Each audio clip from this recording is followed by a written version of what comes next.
For centuries, the victims of the eruption of Vesuvius in 79 AD have been interpreted as symbols of pain, drama, and human resistance.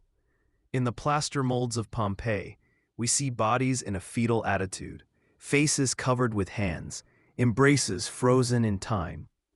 Everything suggests that they died suffering, perhaps suffocated by ash or slowly buried as they tried to flee. But science has shown that this image is wrong in many cases.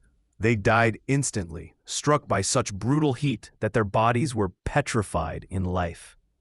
If you are liking this content, don't forget to subscribe and like the video. Your support is very important. A generation of forensic studies analyzed in depth the remains of more than 350 victims of Pompey, Herculano, and Oplontis. Through electronic microscopy, thermal simulations, and taphonomic analysis, it has been possible to reconstruct how, second to second, the lethal impact of the first pyroclastic flow was.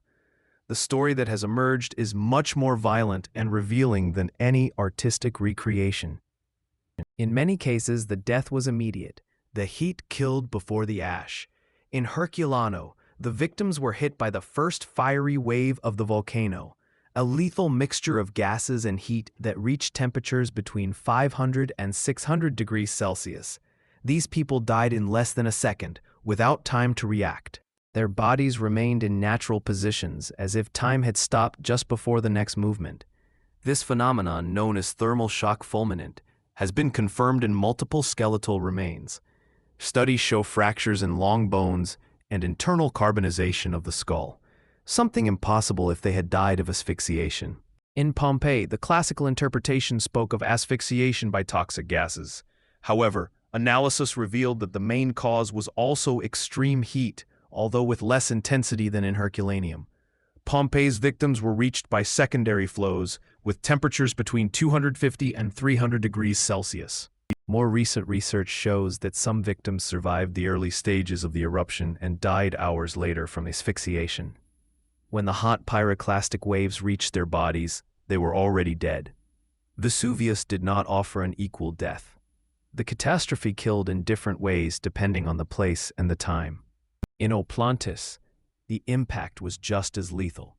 The human remains found there show signs of thermal destruction.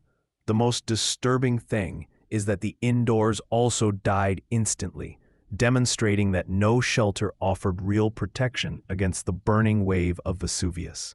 These findings come from comparative studies between modern bones and microscopic analysis.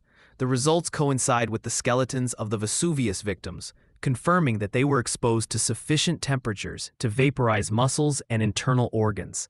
Death was immediate, brutally and thermally induced. For a long time, the story of Pompey and Herculano was told with a romantic look. Science has revealed that the eruption of Vesuvius was an instant annihilation event. The victims did not die fighting for their life, but fulminated before understanding that their life ended.